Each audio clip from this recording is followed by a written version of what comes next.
Welcome to Thriver TV, the place to break free from narcissistic abuse with quantum tools and understandings. And today's episode is a dynamite topic. It's a little bit of a controversial one, and I really enjoy this topic. And I know that there is a ton of differing opinions about the ego, including that our ego identity is a good thing. And some people really believe that it's necessary to have an ego to be self-actualized and successful in the world. And most of us, my generation anyway, know the Skyhook song, "Ego is not a dirty word." And of course, all theories are valid, as I'm merely here to share my own, and I guess it all depends on what you identify as ego.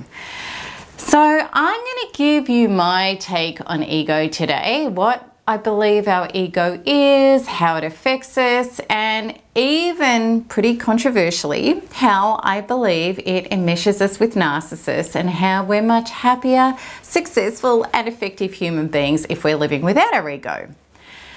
And how, if our ego is running our lives, that the possibility of change, healing, and evolution is virtually nil. Nada. We can't do it. So that statement right from the get-go may trigger something significantly within you, and that's okay. It's to be expected. It's what our ego does. So let's start off by having a look at some of the ego, the painful illusions that we have with the ego. And I want to have a look at the trauma that it creates. So this is how the ego, which is our false self, makes its maneuvers. If you are feeling no good or small or empty, it convinces you to go after a feed from something outside of yourself to try to feel better. And please know, I'm not judging you. These beliefs of needing something from the outside, they're part of our programmed human condition. And I used to have these beliefs so entrenched in my inner being, as so many of us have suffered from. It's a pretty big deal. We've all done it. And because it was all we knew and what our parents were programmed with as well, and what they demonstrated to us and that they continued to teach us, this was our normal. And without realizing it, we carried feelings of being defective and shameful at some level. And certainly worthiness, deservedness, and knowing that we were loved and lovable as we are was not the typical embodied human curriculum. And from this state of inner emptiness, we felt we needed somebody else loving or approving of us, or some sort of acquisition or lifestyle or acclaim in order to be okay and whole. Yet we may not have awakened to the truth that our neediness for fulfillment from the outside makes our lives dreadfully conditional and precarious. And let me explain.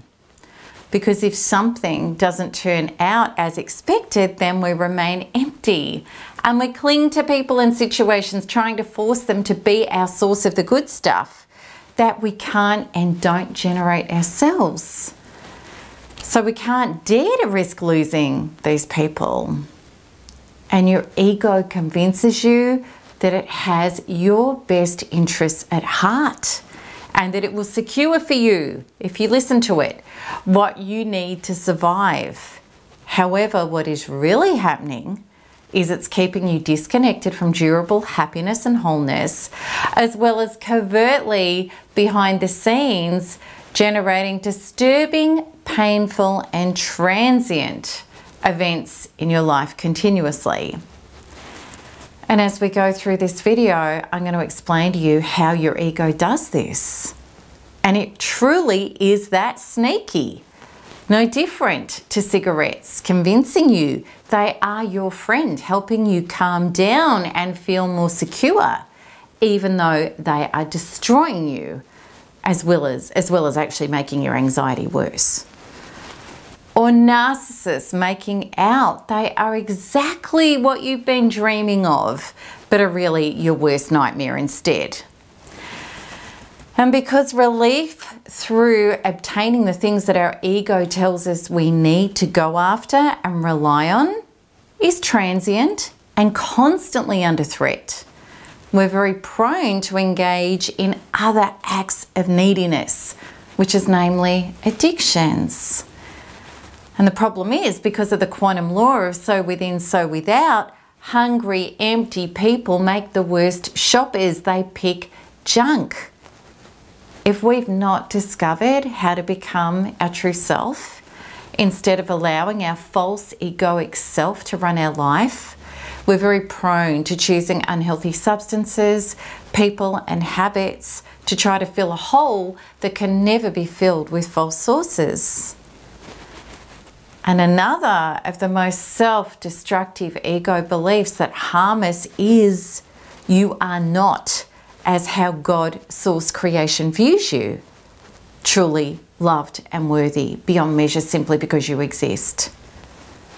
Your ego is a product of how mankind programmed you to be stuck in petty, lower vibrational realities.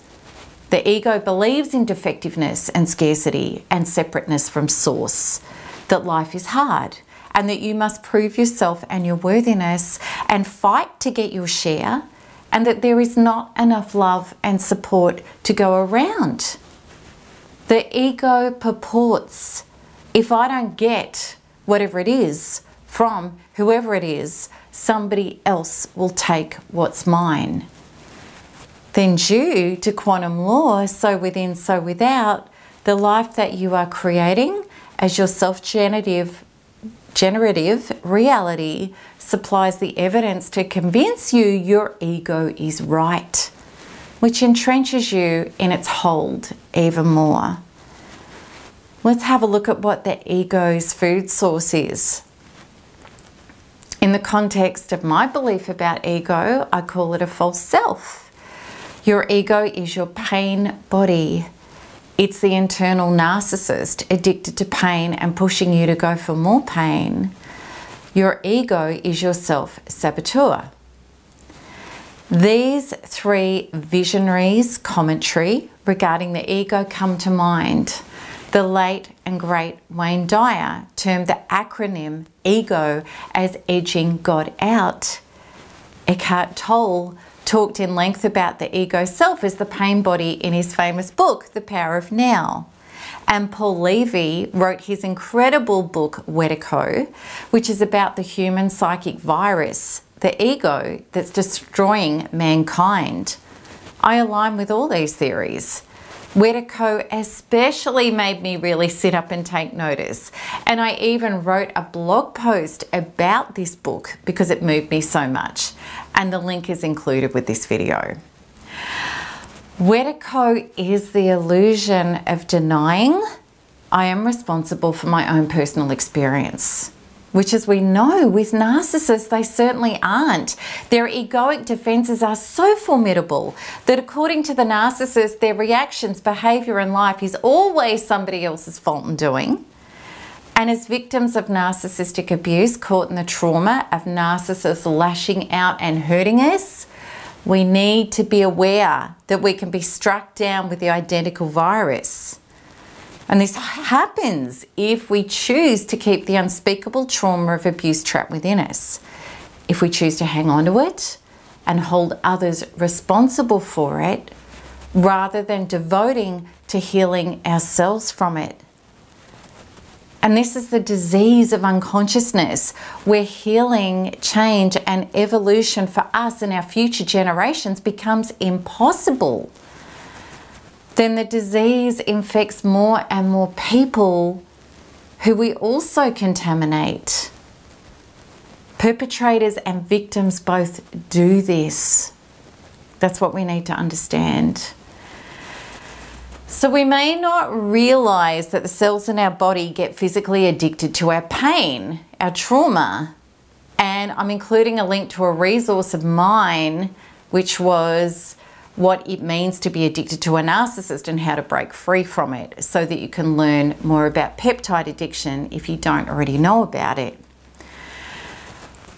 Peptide addiction is the ego getting its way and continuing to lead us down a path that supplies it with its egoic supply, which is more pain. And this is no different to the traps and the turns that narcissists take us down to get their drug of choice, which is narcissistic supply. Let's have a look at true source versus egoic source. So I want to start with the goal point, which is being an actualized, healthy, happy, successful human being. The greatest component, I believe, to be this person is to be tapped in and tuned into something bigger than yourself. And please don't confuse this as a religious concept, because my statement of this is not denominational. What I mean by this is being connected to our higher self, which is whatever version of higher power is for you. And you may call this God, creation, life force, the universe, or your superconscious. To me, this is the force of higher consciousness that moves through everything, granting it life and form. And this higher consciousness can create and arrange life in symphonic perfection, ways that our logical mind can't even formulate, let alone execute. When we've had enough of our fearful and needy ego, when we get it out of the way, when we start letting it go, we have space for this life force, this higher power to enter us. And this is when we start getting flourished and nourished beyond our wildest dreams, as well as enter a consciousness that is organically wise, aligned, and knowing of a bigger picture that our previous limited and fearful self couldn't assimilate. We know if we're aligned because it feels so good, and the pain and fear go, and it's replaced with peace. And we talked about that last week. And from this place, we're supported in ways we never knew before, leading to the divine birthright of wholeness and truth that was always ours to have.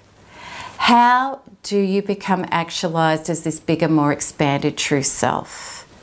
By clearing and living free of enough trauma that this higher power can flow through you as you. When you're no longer trying to change outside circumstances and release the trauma generating your fears and limitations from inside of you instead, then you have a whole heap of available energy that's no longer tied up in survival, that is free now for inspired creation. Inspired creation means the field, which is the outer universe connected to your inner universe, is on your side.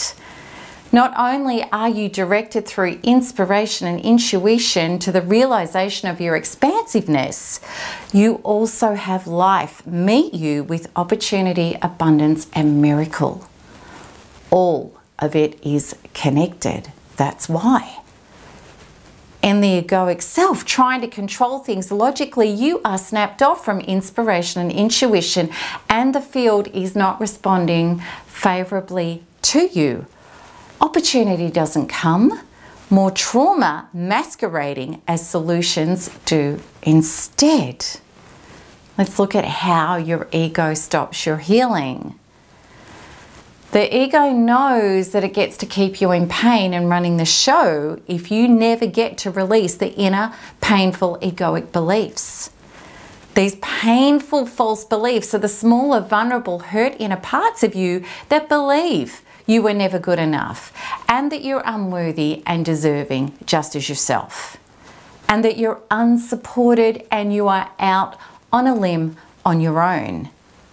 Because here you have, in a nutshell, the program shame of being human, which is all false. It's not true. And you know when somebody is taken over by their ego, because their ego viciously defends these inner vulnerable parts. Their ego would rather annihilate anyone who goes near them than risk them being found, healed, and reinstated. Why? Because if they are, their ego can't survive without a terrain, within a terrain of healed to wholeness, peace, love, and truth.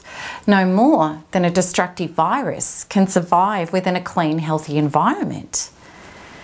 The ego to survive needs to keep you trapped as the victim, looking outwards and making every reason that you're hurting exclusively about something outside of you.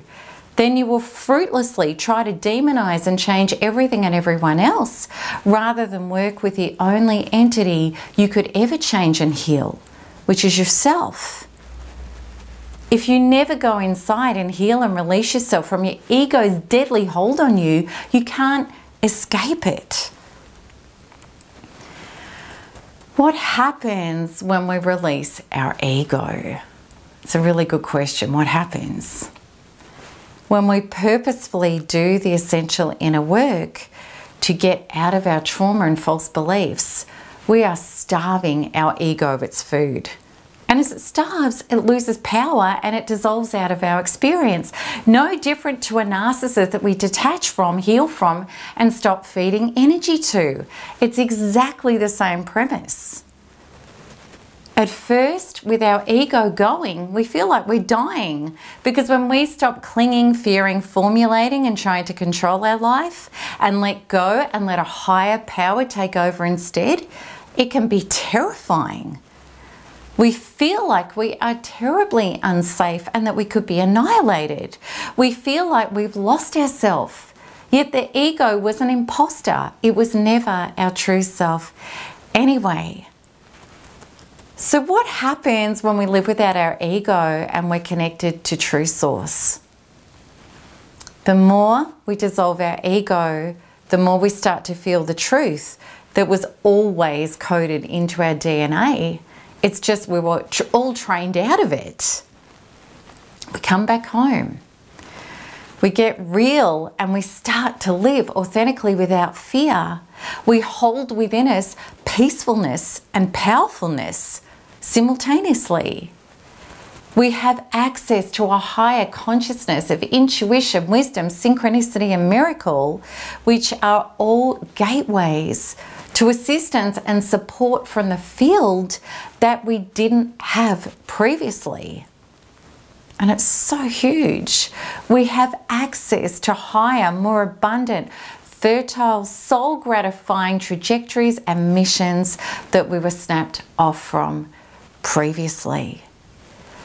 We are free to enjoy processes and the journey without being needy for particular outcomes. We're open to the field delivering in ways that far exceed our expectations or capacity to create, and it does. We're connected to the self-responsibility at true source level, which is the checking into, understanding, and working on our inner universe in order to harness our highest potential within and without. And mostly, I believe, is the greatest personal joy I've ever discovered to live this way, apart from all of those amazing things, is that we are free to be ourselves regardless of what anybody else is or isn't doing. And it's then that we find that all of the acceptance from life and others reflected the love and acceptance that we had established within all along.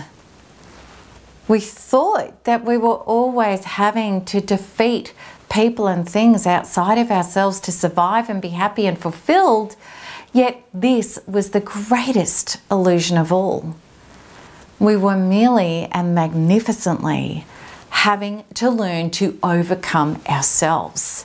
Those parts of us keeping us separated from our true self and our true life, namely the internal narcissist, our ego. So, if this deeply resonates and you know that your ego has a hold on you and you have had enough of going around the same painful cycles over and over, including narcissistic abuse, which is a terrible addiction that our ego loves us to be ensnared in, then I'd love to hold your hand and help you break free. And the starting point is here. Signing up to my 16-day free course, which has a ton of healing resources for you that will lead you up and out of the ego illusion and into your true self and your true life. It's time. It's time. So to connect, all you have to do is click the link at the top right of this video and you are on your way. Also, if my information resonates with you, then please like and subscribe so you can get notified as soon as each new video is released. And please share this information around so that we can expand our tribe to thrive with. We can help change our world. And I would love to know from you what you believe about ego now and what your experience is. Please share it all with me below. So until the next one, you know how it goes. Keep smiling, keep healing, keep thriving, and let's dissolve that ego because there's nothing else to do. Lots of love. Bye-bye.